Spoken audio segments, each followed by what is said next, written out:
sometimes I'll do something spectacular on camera, and it's like the one and done. You know what I'm saying? Like you Yep. can't replicate it again, or you can't replicate it as clean as you did the first time. And it's like one of those, if it had not been recorded, like no one would believe it type deals. Safety glasses on.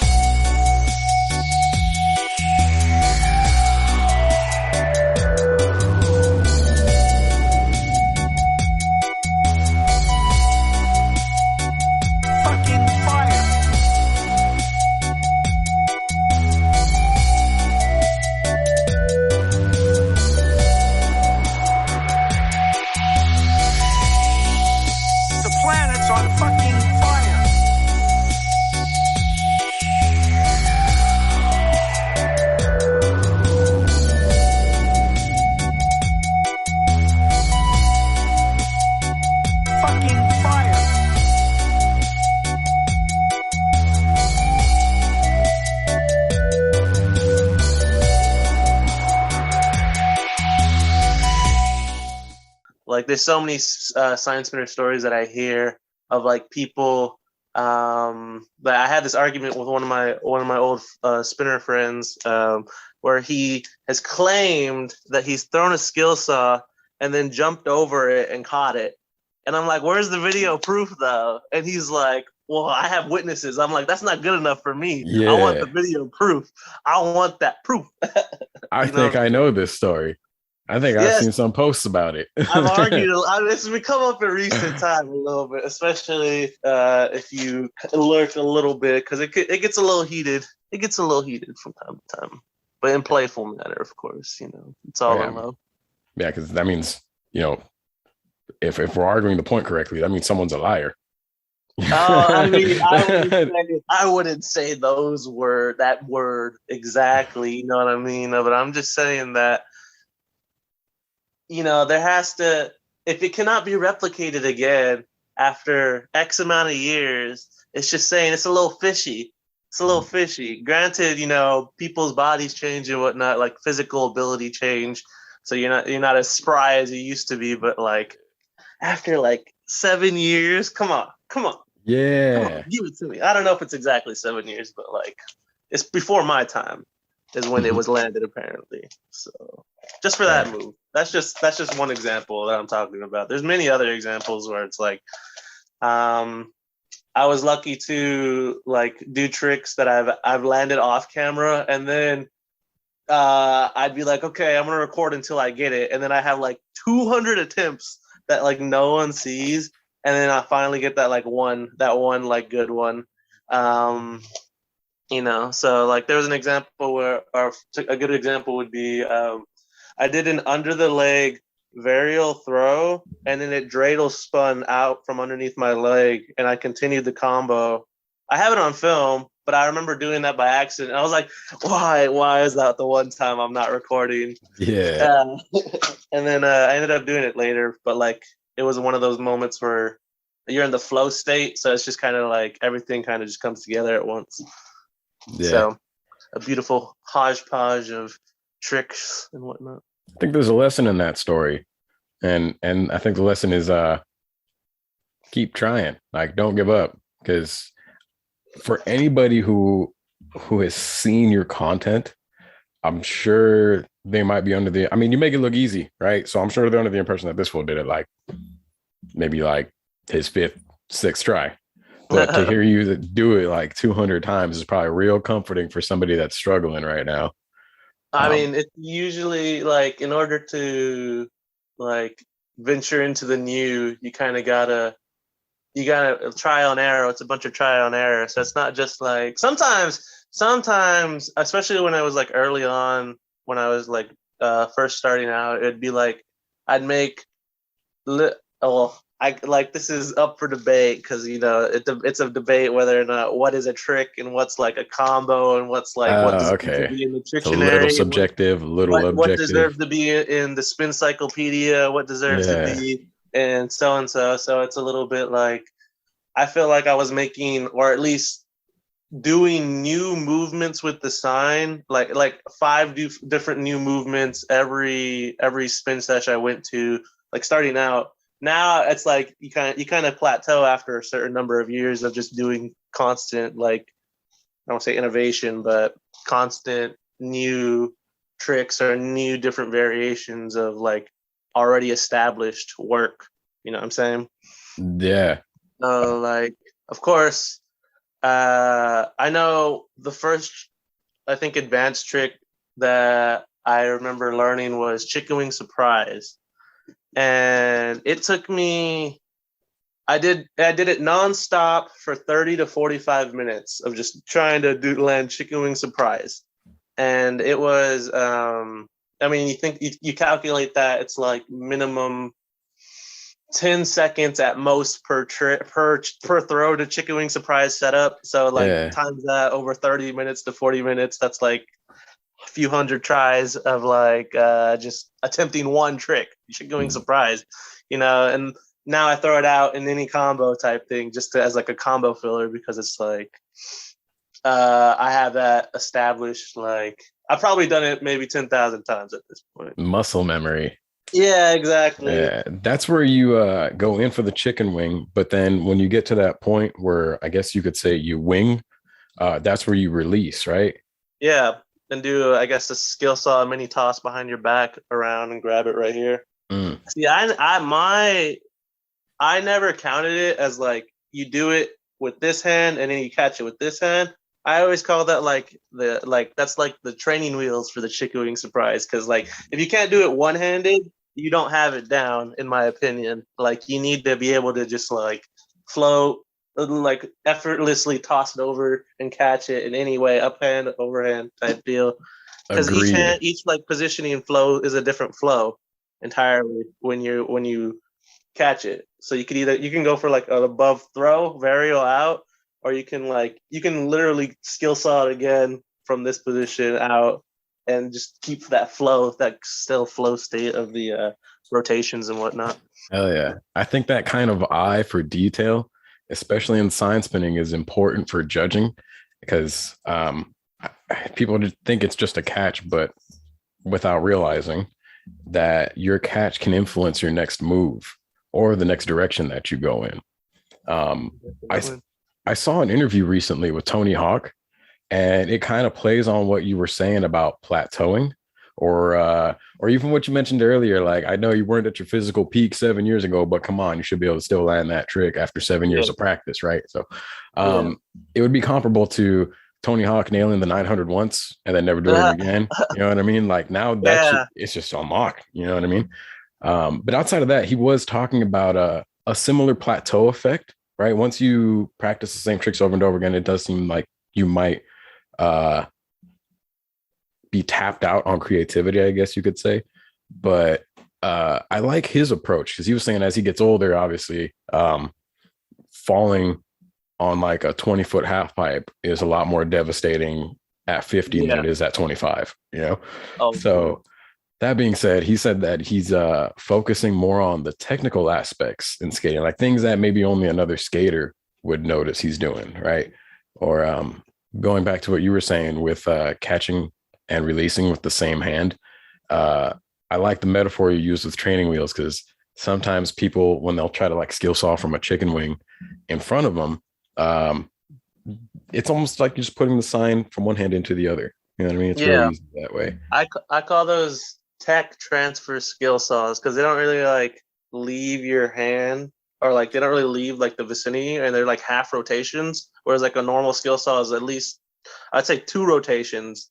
Like a good skill saw is at least 2 rotations, and then it comes back and you catch it. Whereas like tech transfer is anything like half a rotation or like one spin, like at least 1 spin or lower, I would say. Yeah, I've always had a hard time communicating that, especially I think one good example is the Bruce Lee, where the concept gets lost in translation, or gets lost in the wording.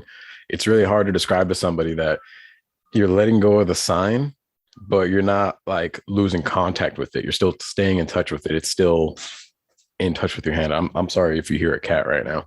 No, you're good. But, anyway, yeah, the skill. I know I'm not very good at describing, because I'm more of a like hands-on like person, so I have to visually like I know there's a running joke in the science spinning community where it's like, because a lot of the science spinners I feel like watch anime, Naruto and specific, like Naruto specifically. So it's like they're like, oh, that's my Sharingan, that's my Rinnegan right there. Like they're just stealing moves, like jutsus type deal. So I feel like the same way where it's like I'm watching them and I'm able to like physically feel like I'm in their shoes, and that's why I'm able to like copy moves so well. Like I feel like Wow. I'm in a way them in a certain degree.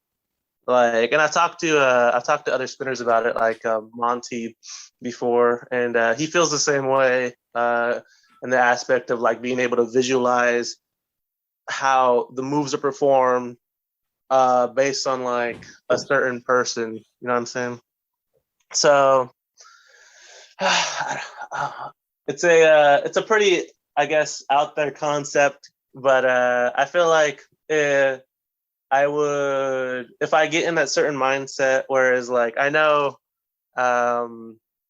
certain spinners will wear certain clothing items. So if I'm wearing like a certain clothing item, I'll be like, okay, I'm in that X amount of flow today. I'm in that Theo flow. I'm in that Kendrick flow. I'm in that Tyler flow. I'm in that Jamil flow. You know what I'm saying? So it's like if I'm wearing a certain item or something like that, then it'll also determine like the state at which I spin.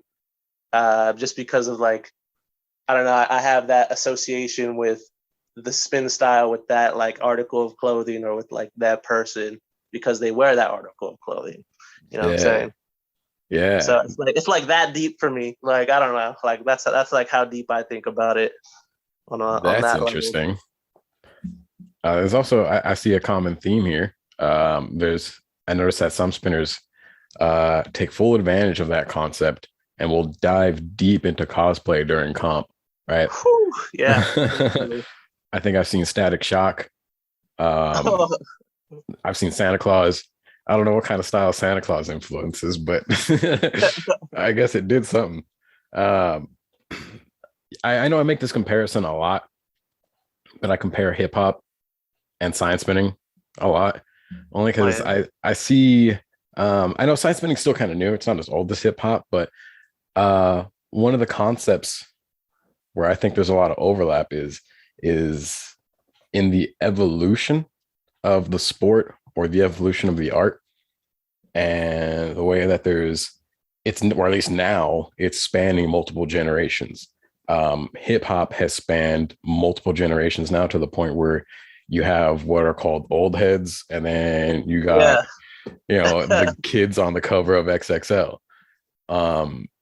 I feel like science spinning has now been around long enough to have that same effect where there are old heads in science spinning, and then most definitely there's this new generation. I definitely can agree that there is some old heads in AArrow. I think I bumped shoulders with a couple of them, or like bump heads, not bump shoulders. I bump heads with a couple of them, but on some Joe Budden type shit. yeah. I try my hardest not to get into any more altercations with the old heads of old ways. But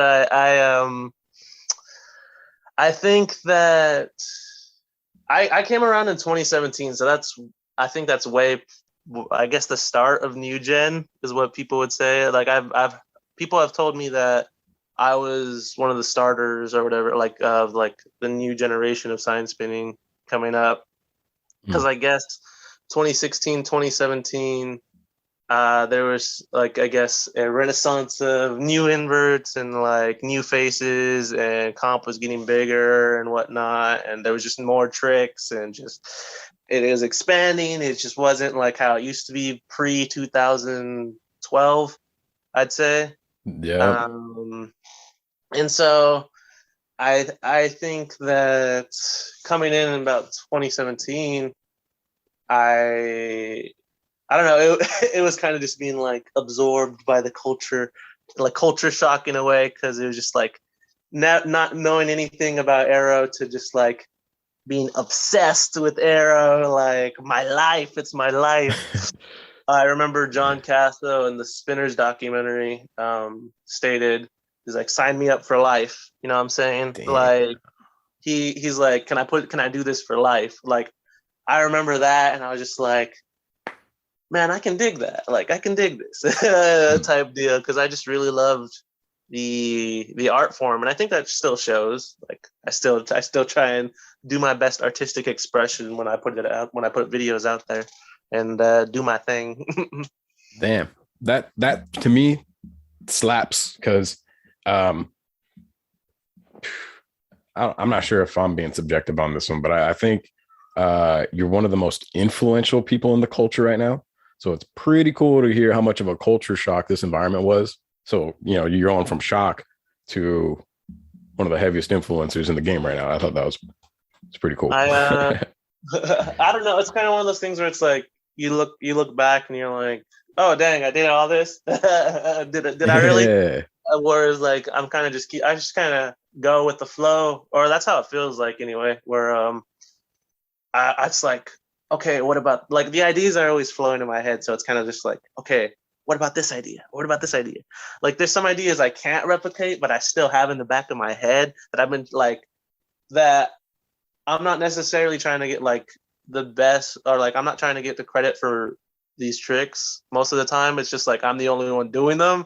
So that's kind of why I get the credit. Whereas like I tell Alex all the time, I tell Alex Rios all the time that, you know, you should go for this trick, or you should try, or it'd be cool if you did this thing. Like that would be cool. So, and then he'd be like, you're right. And then he'll go for it. And then, you know, people are like, yo, what up? Yo, it's crazy, Alex. And I'm like, yeah, I mean, he could do it. That's why I told him he should be able to, he should attempt to do it, because like it'd be good for the culture. You know what I'm saying? It's good for the culture when ideas get spread around and whatnot. So I'm at a point where it's like, I want all my ideas to just be done, like to be created. And like, I want to be able to see them in fruition.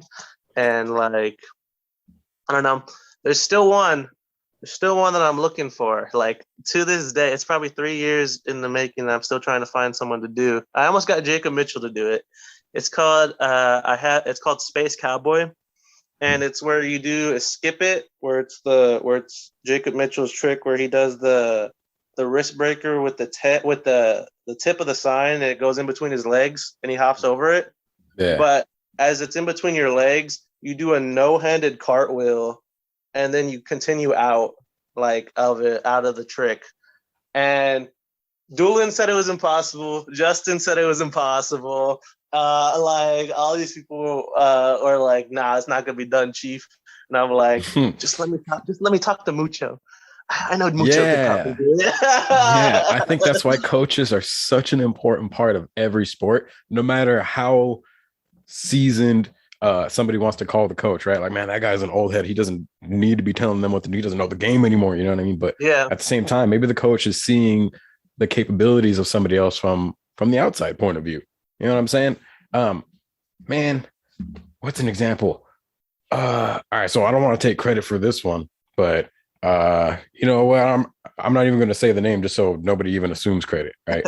But homeboy was in a position all the time and he had the flexibility to go for a dislocator, and just seeing how he executed, you can kind of see that, like, all right, this dude can totally like do a jump rope from here, right? And again, it's the trick that they didn't see coming. And I don't know, man. I think, again, just looking in from the outside helps a lot sometimes. So even if you don't feel like you're capable of doing the trick, if you see somebody else that's like on the path to doing it already, oh my God, dude, bro, just this weekend, like Mike Moore, right? Homeboy was like literally just a second away in terms of timing from executing a basic amazer. And I don't think he was even aware of it. Like, bro, you're there.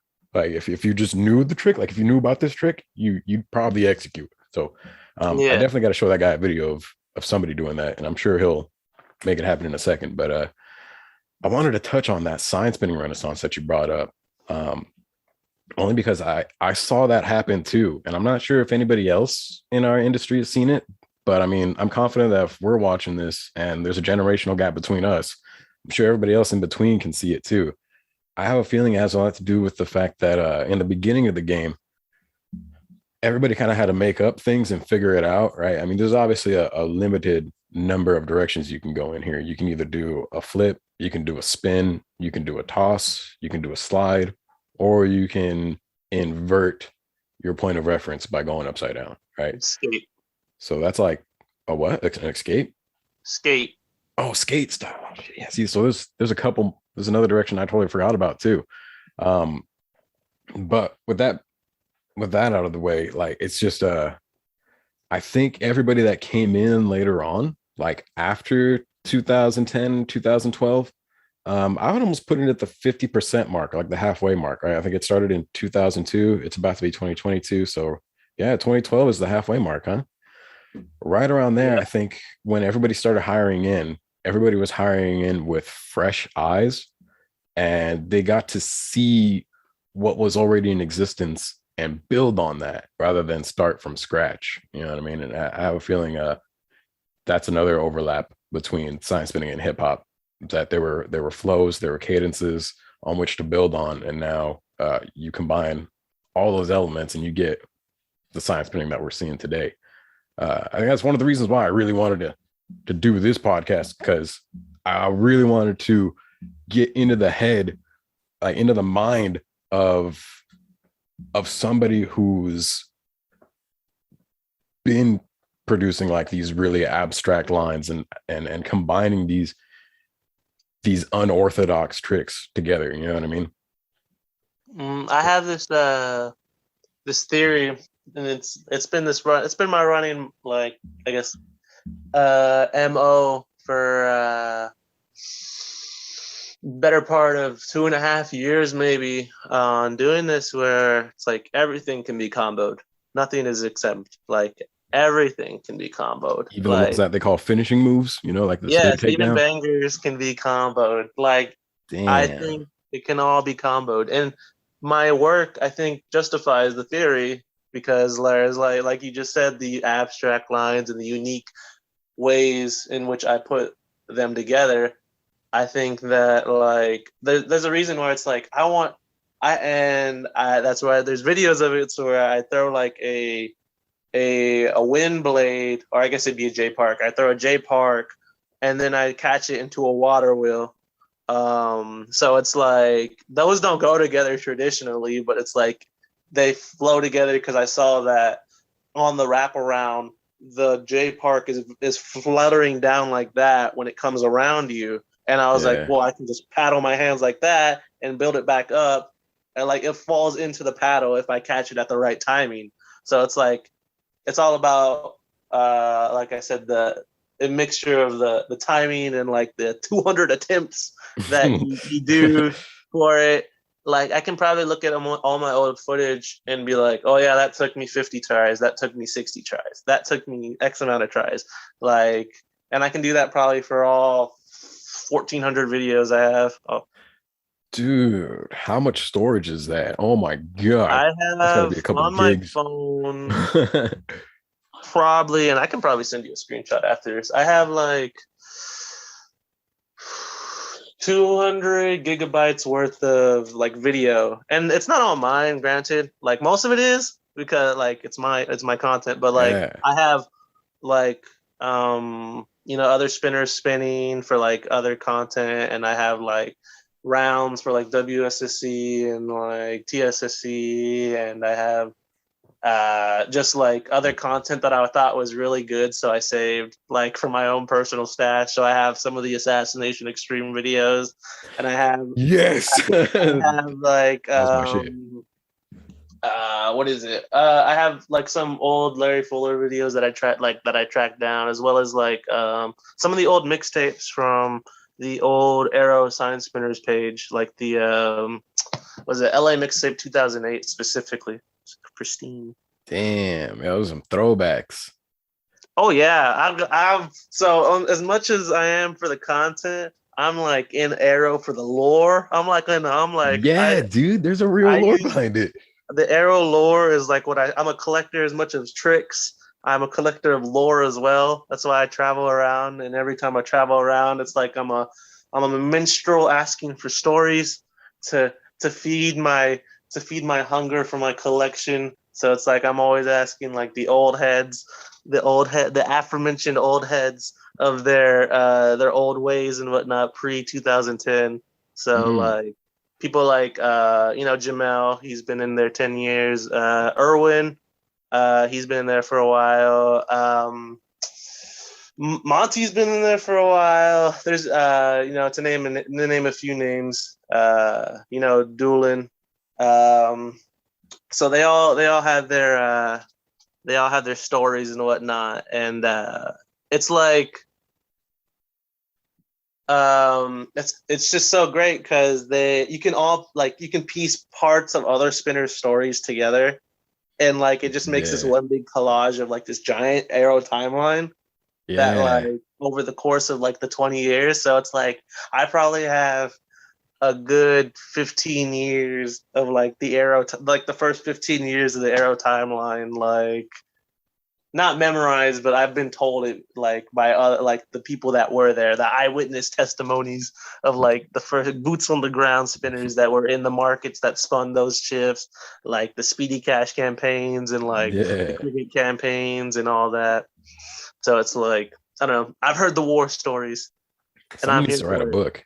Like for real, because this is the beginning of what could be a major sport later on down the road, and someone needs to document the history behind it, so it's not just hearsay.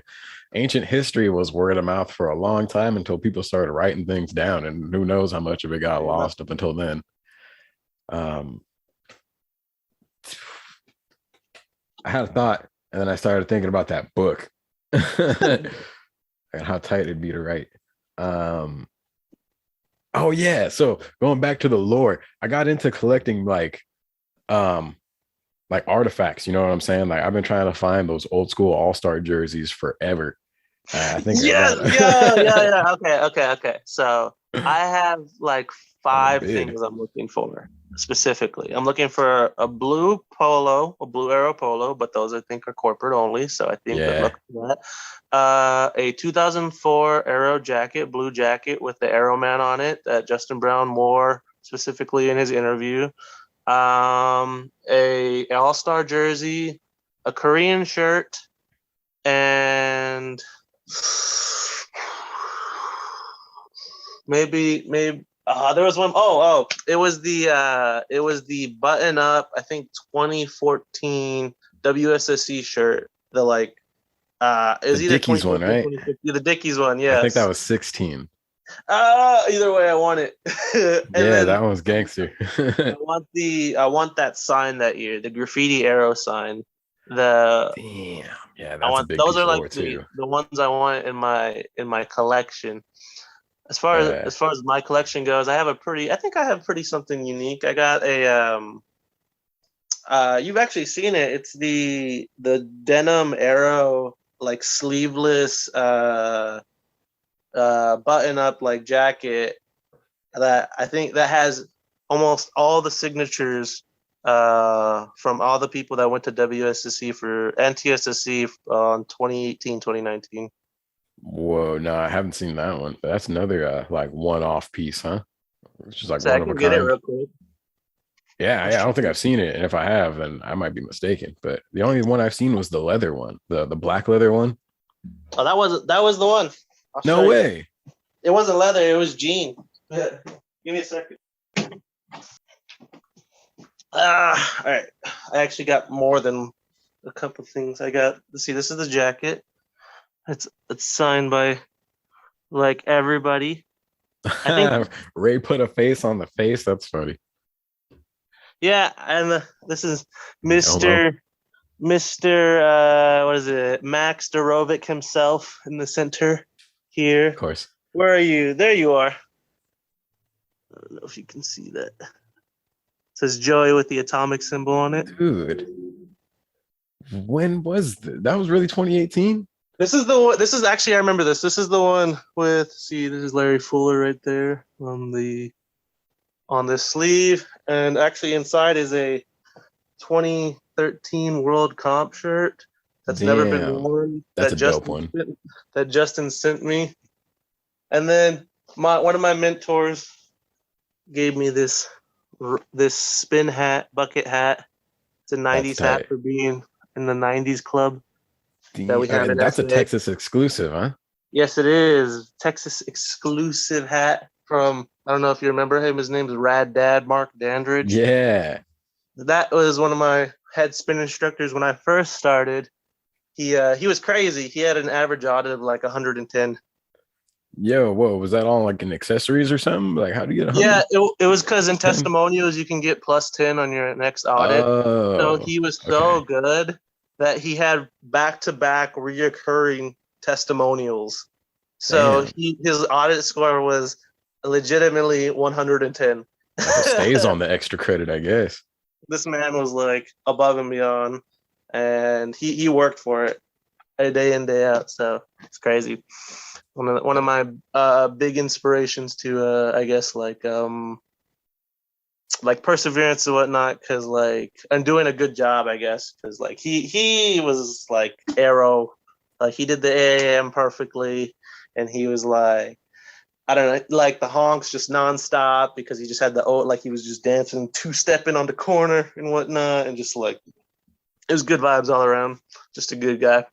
Can't give people what they want. Hey, I wanted to ask this earlier, but like in between you and I with 200 something gigs of sign spinning footage, did you submit like a really good, or were you at least tempted to submit like a really good throwback video for your competition round? For TSSE? Yeah. I sent a 2020 video. That was not that wasn't up to date at all. And I guess just between me and you, it was in protest of the like how they, I guess, had handled it entirely, because they told us like one thing and then they were like, no, it's virtual, like it's all virtual or whatever. And I was like, I don't even need to try. Like I'm just gonna throw in like whatever. Like and it can be graded as what. And so Monty was clowning on me so hard because he's like, I'm better than Jakob Vega. Jakob Vega didn't even place or whatever. And I was like, bro, your current now is better than my 2020 Jakob Vega. Like, I don't know.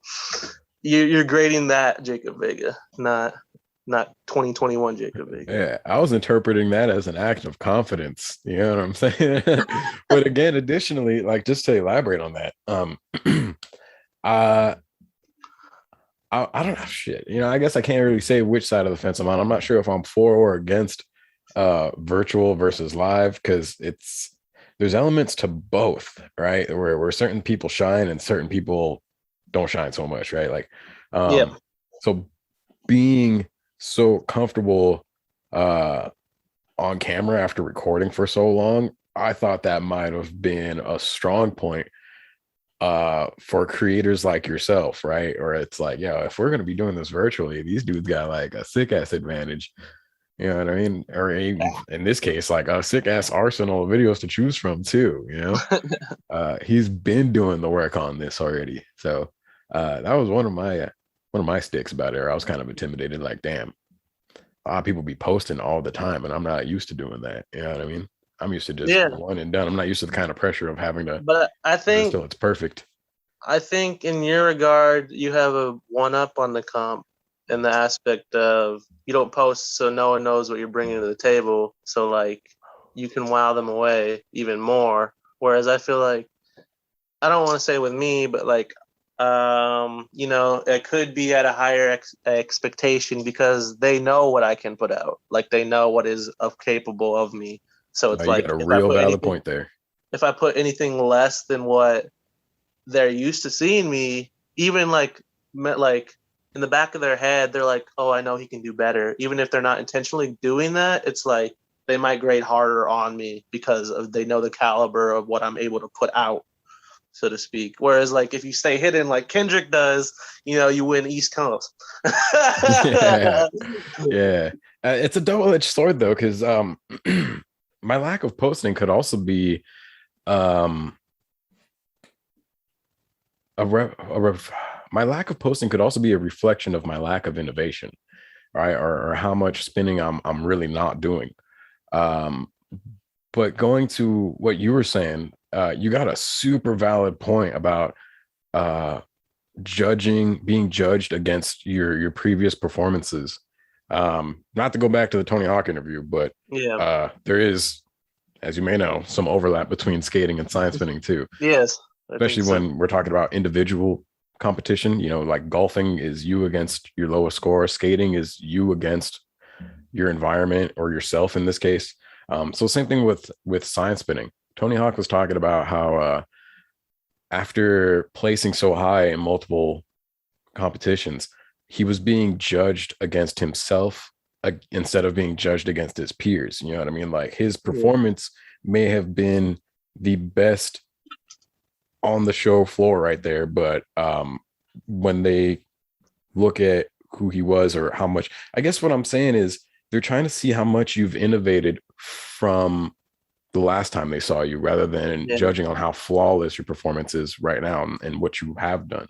So even if you score like flawless execution, they might downgrade your score a little bit because it's like, oh, well, I've seen it before without ever paying attention to, well, how much more flawless was it this time around versus all the other times. So yeah, it's a heavy one, man. It's a real good point. I was just going to ask you what you thought about the pros and cons of virtual competition and how it's moving forward. I miss not being able to scope my opponents out. That's what I miss the most. Not being able to like. There's stories where Rico has stolen people's bangers like one round before they had to go on, and they just look like Rico goes before them and just does the banger, and like they just have no unique bangers at that point because like stealing jokes. Like, yeah, exactly. It's like I don't know. So I miss being able to like sometimes one up the opponent by like seeing what they're doing and then like, okay, I can do better than that. Like I like in my head, I'm like, I for sure can do better than that. So I'll like do something even bigger or whatever. Like I miss that because it's like it's kind of like one of those Dragon Ball Z things where like you like fight to like hype each other up type thing or whatever. And like a Saiyan will get stronger like the closer they get to death. Like this, I'll get stronger the closer I am to seeing people do their tricks type deal. Yeah, dude, like that. That's a competitive edge I've never taken notice of before. The capacity to steal a trick and then execute it better than the guy before you in a competition environment, that's massive. Especially when you think about how like oh man, how we are judging on execution and you know if oh my god, all right, one better. What if like you don't just execute the same trick in a cleaner fashion, but what if you execute the same trick but the way you got into it or the way you get out of it is one step beyond your opponent? You know, that's something else to consider. Well, of course. But like at what point does it become your trick? Because you've innovated it so much, you know what I'm saying? And that's where it gets into the phonetics of, is a variation considered a new trick? Let's see, I was just talking about Justin with this, and he's like, he said something that I really liked, which was, from an artistic standpoint, all variations could be considered new tricks. But from an AArrow standpoint, it doesn't matter because like we're AArrow science spinners are just to like the advertising part, whereas like science spinning is the artistic part.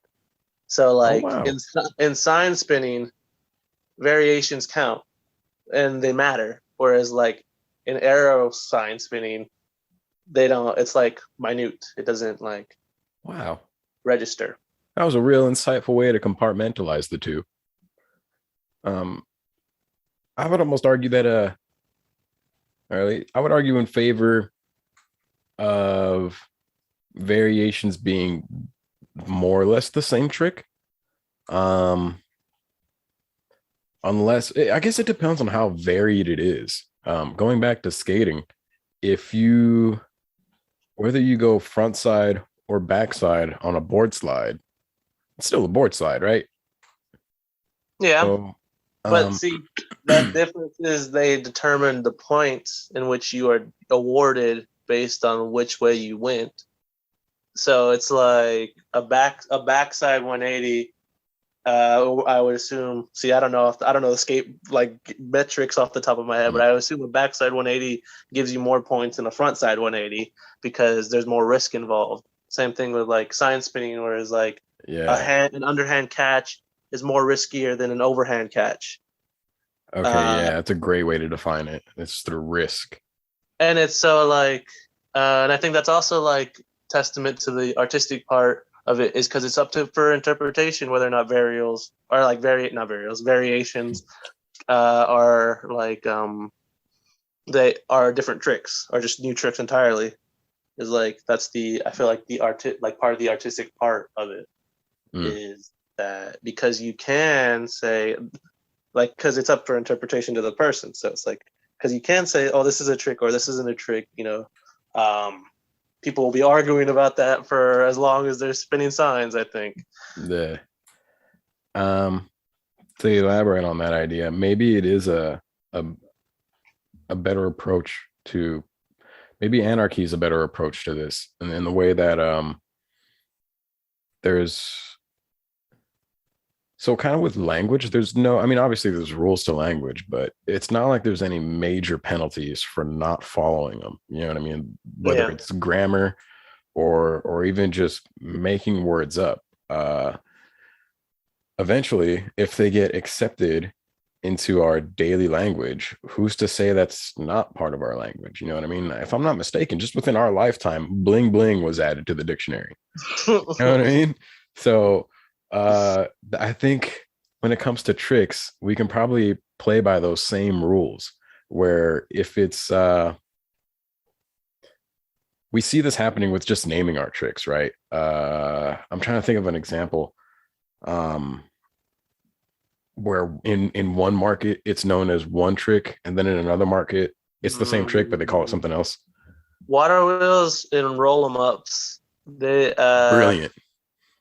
So that Wheel of Karma and Circle of Life, I think, also are one in the same. The Destructo disc and a skill saw. Yeah. Unless there's a variation there that I'm overlooking. There's some that I always think of, and I'm like, why do we name them that? Or like, how do we become so split too? How do you get this interpretation from something that's originally named so and so or whatever? Like what? I wonder how you visualize that in order to get to that conclusion. Because like for some tricks, I'll be like, oh yeah, that's a spine spin, or oh yeah, that's a Jamaica me crazy. But other ones are like chicken wing corkscrew. Like anyone that hasn't studied the Trictionary is gonna be like, what is a corkscrew? That's a term that we don't use the corkscrews anymore. I guess I'm part of that audience. What the hell is that? I believe it's a normal chicken wing, but instead of escape, you throw it behind your back, and it does I guess more or less turtle shell spin, and then you re-grab. I believe that's what a chicken wing corkscrew is. Or there's two interpretations that I've been told. See, this is another thing. You've been told there's one move, but then there's multiple interpretations that people will tell you, like, this is how you perform that move. It's like, okay, now you got to track down the origin. I've also been told that it's like the original name for chicken wing escape was chicken wing corkscrew. So I was first introduced to escape before corkscrew. You're the first person to introduce me to corkscrew, to be honest. Corkscrew, I know Doolin taught me it like 2 years ago. Because I was curious about it. I was like, I've never heard anyone else say this, and I didn't know Justin that well at the time, so I was like, I'm just gonna ask Doolin. Because Doolin would probably know. He's probably made this move. Now, from our point of view, we know how technical the timing is for that trick, but from an outside point of view, would you say it looks cool? Because I feel like it's one of those tricks that feels cool to execute. Chicken wing escape? Yeah, well, no, the chicken wing corkscrew. Because, all right, low key, I guess I've been doing the chicken wing corkscrew, but I've been calling it like the chicken wing either floater or the chicken wing UFO because The chicken wing float, that's an entirely different. I know UFO spin is something entirely different. and here we are in the anarchy of vocabulary and the trick names.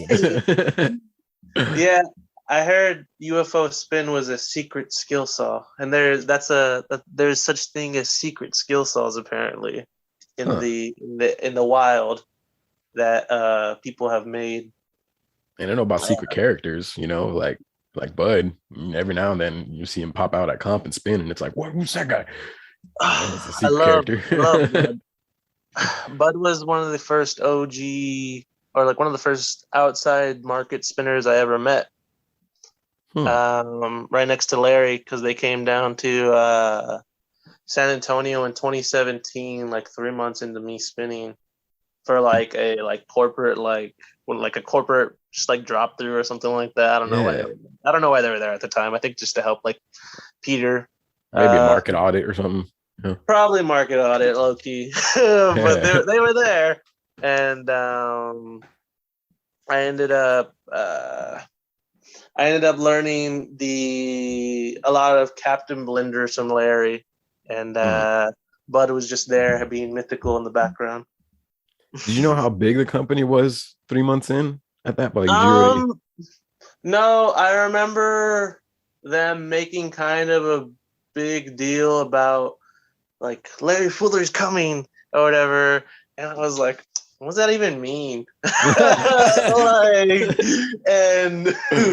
I remember because me and my friend were still in AArrow at the time, like he was still in AArrow at the time, so I was like, he was looking up like any YouTube footage to see if we could find anything about like Larry, and like we saw that it was in Cali and that he was spinning for like the Spinland Empire, and he was doing like some cool tricks, and it was being recorded by like Patrick Lupinitz or whatever. Another throwback name. Yeah, see, I'm in the lore. I know the lore. All right. Yeah. But I remember just seeing him go out and doing that was like the first time I seen a wheel of karma being thrown out, and I was like, dang, the man went upside down. Yeah, who would have thought that was possible? At least when I first saw that kind of thing, I was just like, yo, I thought I was just getting a job, bro. I didn't know y'all were like this. I didn't know I had to be like good at skating to do this. You know what I'm saying? For me, it was kind of like all thrust in at once because my friend started, and then it's like the old way. It's like your friend starts and then drags you in, kind of thing. Yeah, by association, that's how you start. So one of my best friends in high school was talking to this girl, and they were like by this Family Dollar. They were like walking by this local Family Dollar near the high school to go get some snacks, and there was a flyer on the door for like it was a recruitment flyer for AArrow, but like she grabs it and like crumples it up and throws it at his face, and he picks it up for whatever reason he uncrumples it and like looks at it and he's like, I need a job. And so he applies, gets the job, and he like next thing I know he's like, hey guys, like I do this thing with the sign or whatever, like you should like try it out. And I was 15 at the time, and you couldn't hire 15-year-olds in Texas because it's against the labor laws. So I started spinning 6 months before I joined AArrow, because like my friends I was like just playing around with my friends at the time. So I actually started AArrow, like I started sign spinning way before I started AArrow. And so like I call myself the original Alex Rios because I started before I joined AArrow, and then I just kind of joined AArrow because I was like, I got paid to do what I loved. So it's like, I don't know. To this day, I still there's some days where I say I work, but like for the most part, I don't. Dude, that's like my thing too, man. Those extra rainy days, those are the days I say I'm working. But most of the time, it's just like carefree on the corner type deal where I love to I kind of get paid to invent new sign spinning tricks. It's kind of where I'm at right now. Hell yeah. I say that a lot too, man, where I tell people I don't really work for AArrow. AArrow as a job, it just seems to work for me and my lifestyle. You know what I mean? Mm-hmm. So I hear you on that. It's not work. That, now that you mentioned AArrow, and that means that this is your first job, right? Officially, yeah. I mean, like I've had other jobs and whatnot, like I guess alongside it, or just yeah, like unofficial jobs and whatnot, or like volunteer jobs, but not like anything that required me to use my social. No, yeah, I feel that. I used to like help So, out with the family too every now and then. Like, yeah, I'll clean the shop. give me a second, real quick. I'm gonna see if I can go run and get my charger real quick. Oh, for sure. And then you can play with your cat, recollect your This thoughts. fool's like just not about leaving me alone right now. Give me a second. Yeah, I'm gonna go use it too real quick. All right. Oh, come on, kitty. Oh, Pepper. Let's go. Okay. All right, what'd I miss? So we have, like I said, shoestring budget. So my my phone is a couple years old. It's not bad by any means, but it's a little rough around the edges after being so old. So the charging port doesn't work anymore. So I only use wireless charging. So I I have it propped up against my monitor right now. Like my charging plate is flat. I have my charging plate propped up with my phone up against the charging plate, like charging as I'm talking to you right now. Will you survive? I think so. I believe we should. We are charging. So it says it's charging. So it should be. Hopefully no percentage goes down right now, but it hasn't. And I got the you already know. I got the extension cord on deck here for it. This is the struggle bus. No, dude, tell me about it. If there's been any, but I think we're good. I've been using the Galaxy Note 5 for there's like a Note 10 now, if that gives you any idea of how long I've been using that thing. But so you still have the Note 5? Yeah, that thing has been my camera for almost every one of these episodes lately. It's still going, dog. Ain't nothing wrong if it's not broken. You know what I mean? Yeah. I have the Galaxy S8 Plus. So yeah. it's kind of where I'm at. So I like the pluses, man. Like, cause I'm pretty sure I need glasses, but I just kind of go with the bigger screen instead. Yeah, glasses. I mean, glasses kind of good though in the art of science spinning. There's been many times where I've gotten glasses instead of my eyes, like hit my glasses instead of my eyes. So yeah, that's a nice safety measure. I've heard. I don't know if you know him, Cody Shrum. Yes. He was spinning for, I think, Premier Parking.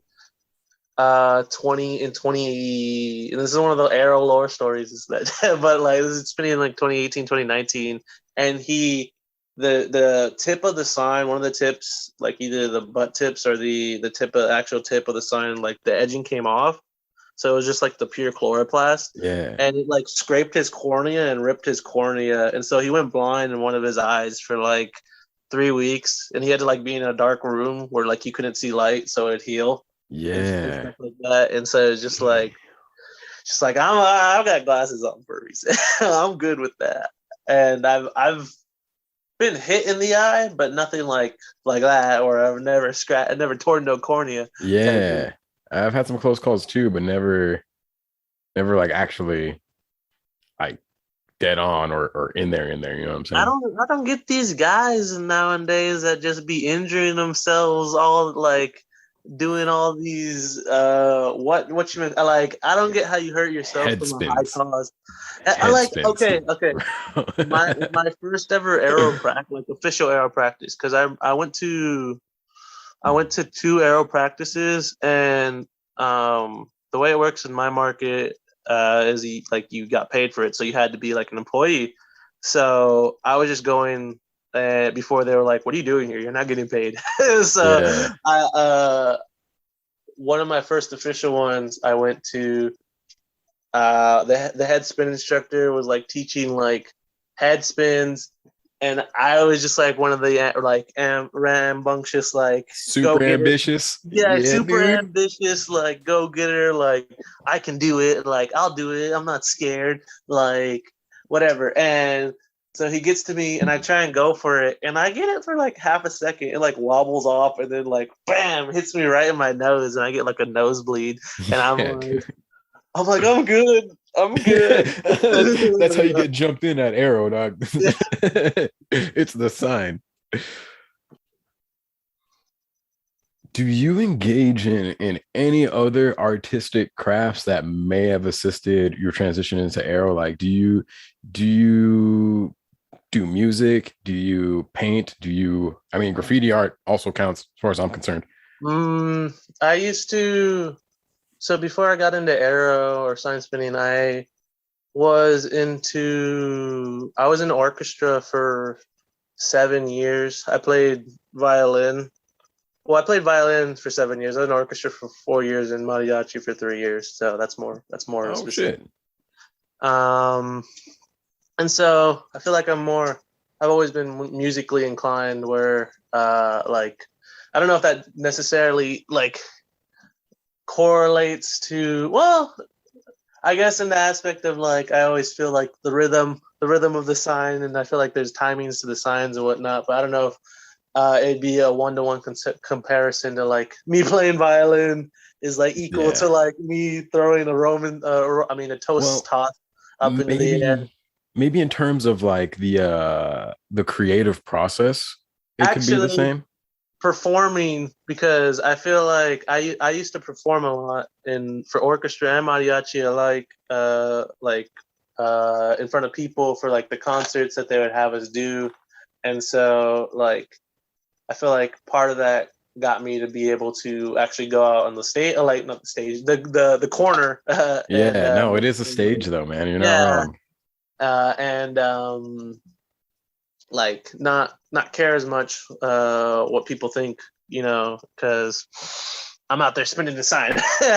So people can think what they want to think. Damn, that's a big one. You know what? I would almost argue that that's more important than any of the athleticism involved, any of the flipping or spinning or even cartwheeling for that matter. Because the mental.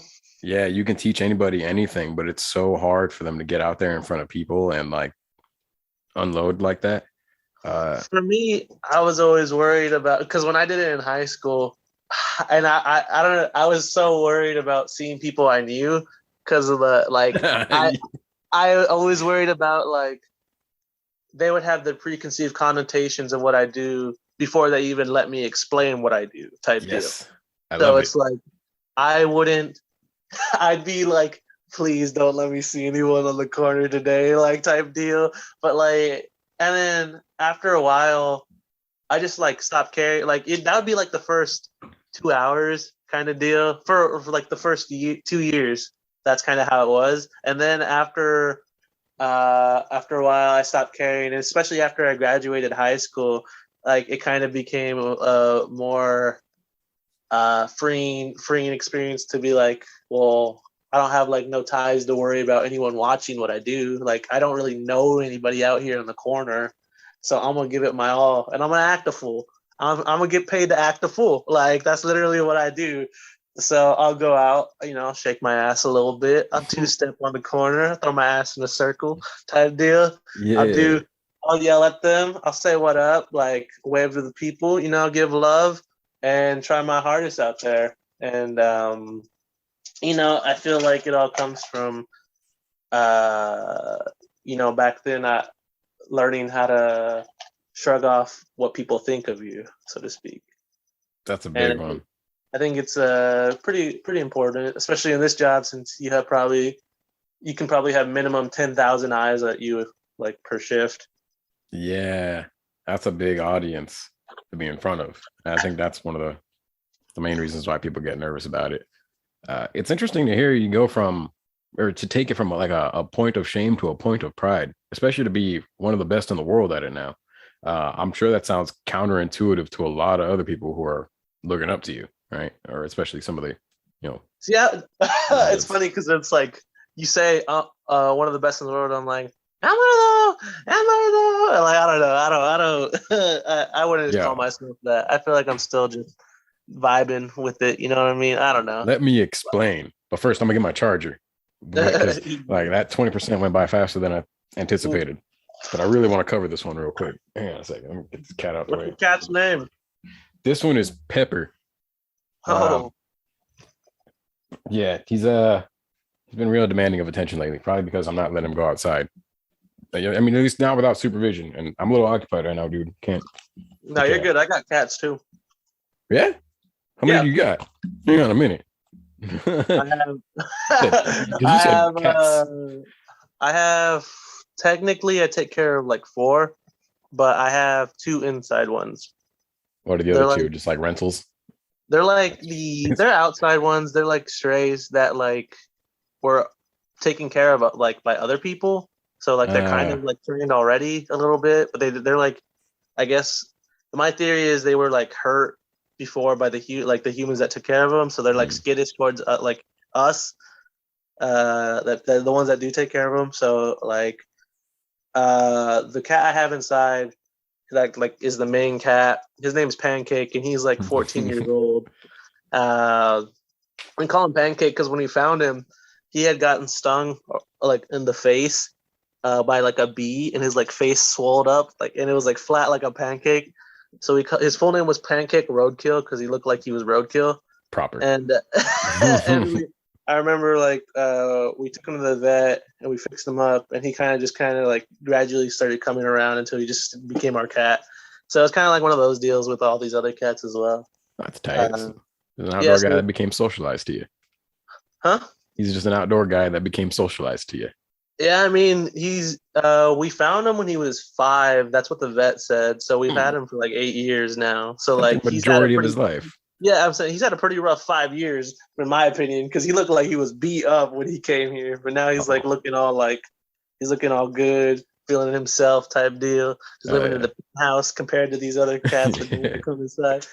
He's got the wet food. Yeah, son. The good bickies. All right, BRB, I'm gonna grab that charger.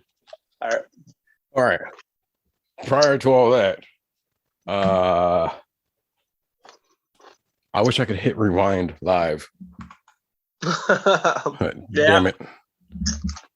I've been really trying to improve my memory by so I got this book, right, called Remember It, and it has to do with I guess one of his tricks is to try to develop a mental list. Like when you write shit down, you can reference the piece of paper to remember what you were saying or whatever it is you needed to remember.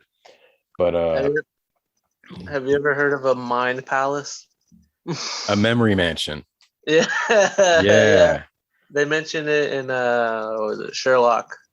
How Sherlock does it to get to like remember back to like clues or stuff he's seen back in like places that he's visited.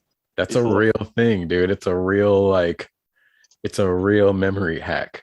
That's what when you mentioned it, that's what the first thing that came to my head was there was like a Sherlock episode that did that, and I was like, oh damn.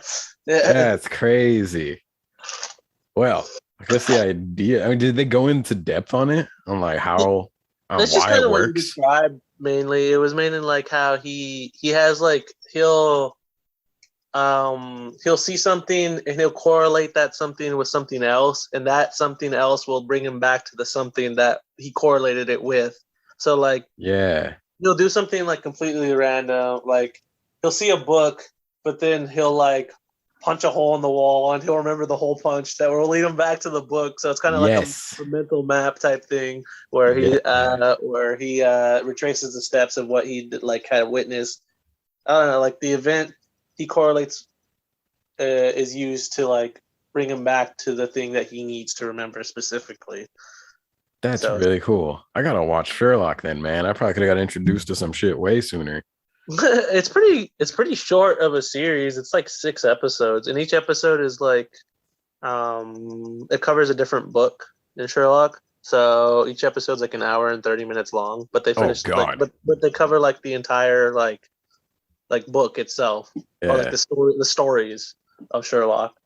Damn, So there's those only are like pretty much mini movies right there. yeah, I used to watch them back in like 2013 or something like that, but they probably have more now. That's crazy. Yeah, the idea behind the memory mansion is to, or at least in one circumstance, one example, is to use your house, your actual house, as your hard drive, because in your house, you know where your refrigerator's at, right? Yeah. Like you don't have to try to concentrate. Like, where's my fridge again? Right? You already know. So if you attach or layer a memory on top of that, it's easier to recall it later on down the road. Like if I have to remember the number 32, for example, I'll just envision the number 32 inside of my freezer, like freezing himself to death. Because yeah, I mean, the fridge is already in my house. How much further is it to memorize the 32? Yeah. Yeah, man, that's why I was trying to. The reason I brought that up is because I'm trying to like take mental notes here, and it's just yeah, shit's not working.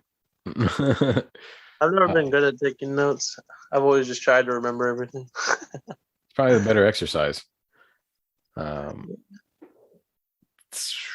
So one more thing I wanted to. Oh shit, man! There's so many things I wanted to cover here. I guess let's just shift gears into life through the pandemic. Like, how did that change? Like, was your life any different throughout that time? Did it kind of stay the same? Did you get to explore new talents and skill sets? My life pretty much stayed the same. Yeah, pretty much stayed the same because San Antonio was like the only market running hours at one point. San Antonio and Austin, because of the way Texas was for like did things with the pandemic, we were still allowed to run, like be open and service, and so there was still like a few clients that were like, okay, we need advertising. So like being like one of the only services available, like we were running hours. So at one point, and I still remember this, like me and Monty were like probably the two only spinners spinning for like a month straight, like in the world because of COVID.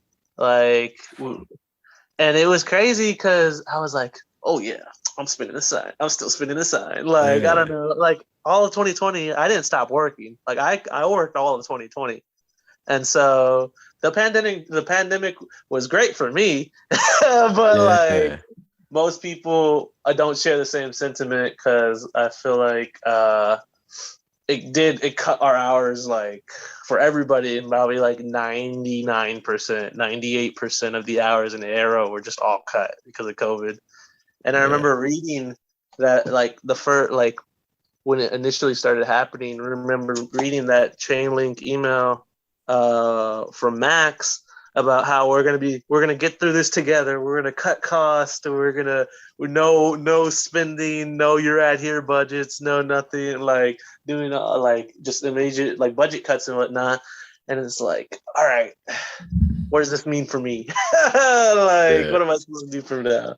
But I don't think I struggled nearly as much from the pandemic as everybody else did, work wise and whatnot. Like it was like I was working and then I got a sweet 1,500 bonus.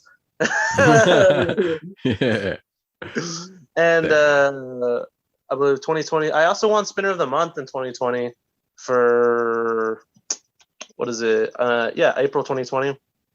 Damn, right at the month after the shutdown hit. Crazy. Go figure.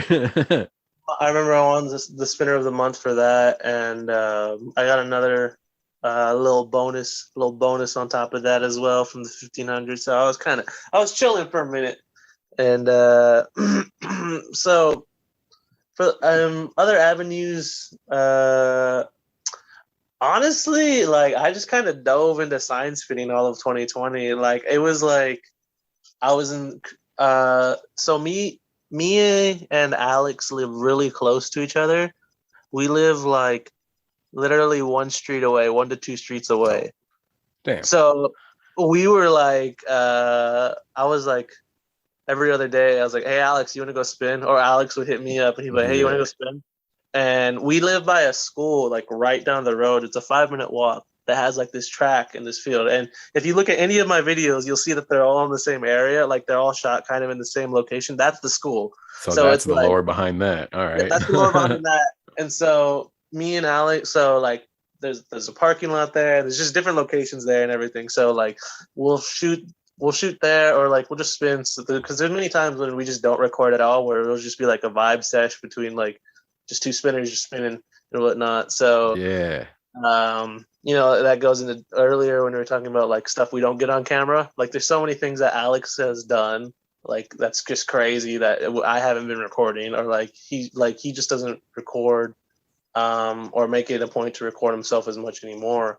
So it's like he's not recording me or himself either. So it's like he'll just do stuff, or I'll do stuff that we just kind of flow into. And I miss those days. Kind of have the moment. Well, what about? Well, I guess I don't really necessarily know y'all your life, but you seem like you and Christian had those type of moments. Dynamic duo. Man, obviously they were more frequent in earlier times, only because I mean, we probably had a lot less responsibility in terms of like running things, so we had, you know, a lot more time, and there was a lot more people that lived around us too at the time. I mean, having Alex as your neighbor like that is major, man. Like at some point in my career, I lived maybe 5 minutes away from you know, Mike Erickson. Yeah. Him and his brother, I lived like maybe 5 minutes away from them. I used to carpool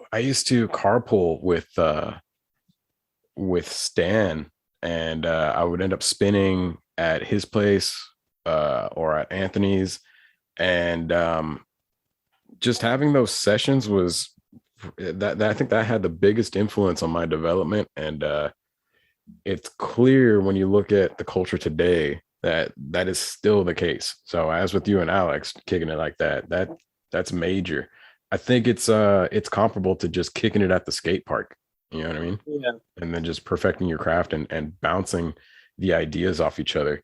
Going back to the coaching aspect, you can see what the other person's doing and probably push them in the right direction. That's another thing. So titles, I'm trying to earn. So I've been given the title Spin Pie Vega. It's dubbed by Doolin. Okay. Then dubbed by Doolin. All right. I get no qualms. You can't break that. No right. Revoking. Yeah. Yeah, no revoking. I'm trying to get Spin Say. And the only way to get that officially, as far as I know, is you have to train a world champion. So Alex is my key into that's the Hollywood kid. Alex is my key into getting Spin Say Vega. So that puts Horatio up there too, then, man. Because of course, he's trained a couple. Of course. Speaking of titles, this has been a point of interest for me. Where do you draw the line between a rookie and a veteran? And then from there, where do you distinguish the veteran from the OG? It's all about, I feel like OG is someone that has like lived it and like knows what they're talking about. So experience is what differs like an OG from like someone who's just a veteran. So the timeline I was given was anything under 5 years isn't a vet, is a rookie technically still. Oh wow. And anything over 10 is OG or like vet status. That's kind of like, or like anything for sure over 5 is what vet is a vet. That's what I've been told. That's I've asked Mike Kinney himself, and that's kind of what he said. So it's like that's kind of what I had based it off of for a while, was that those are what kind of, but I think it's like skill level, because I wouldn't call Alex a rookie, but Alex technically still doesn't work with AArrow, so he's not like an AArrow sign spinner. So he'd still be eligible for Rookie of the Year, though. No, yeah, but he's like technically a noob because he has 0 days on the corner, which is technically not true because he's spun with them. And that would be like zero experience in some ways. 0 on shift experience. Yeah, okay. Whereas like he's probably better than, I think Alex is top 30 easily in the world right now. Yeah, I'm not going to Just contest that.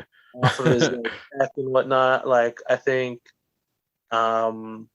just the way he approaches it is very similar to how I think I approach it, and so that's why I'm like, I wouldn't consider him a rookie or a noob.